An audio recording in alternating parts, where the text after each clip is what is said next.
अस्सलाम वालेकुम दोस्तों, क्या हाल चाल। आज 14 अक्टूबर 2021 और जुमेरात का दिन है, वीकेंड है।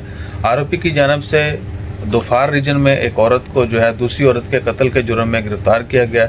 नेशनलिटी जाहिर नहीं की गई, लेकिन दोनों का तल्लुक एक ही मुल्क से था।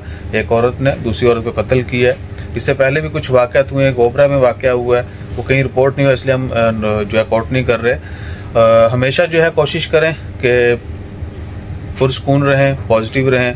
इंसान की ज़िंदगी में बहुत मुश्किलात आती रहती हैं, हर बड़े बड़े मसले मसाइल होते हैं। अब परिज़ाद ड्रामा लगा हुआ है तो हर बंदा ही समझता है कि वो परिज़ाद है, यानी सबसे दुनिया में दुखी वही है।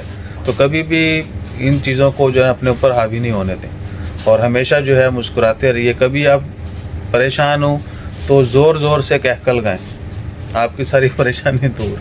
अगर गुस्से में है तो भी कोई ऐसी हरकत करें जो अपोजिट हो, तो यू विल बी रिलैक्स।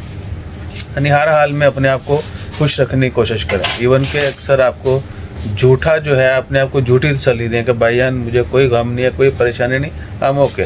सो हमेशा अपना ख्याल रखिए और हमारा ख्याल रखने के लिए लाइक शेयर सब्सक्राइब कीजिए। जज़ाकल्लाह, अल्लाह हाफिज़।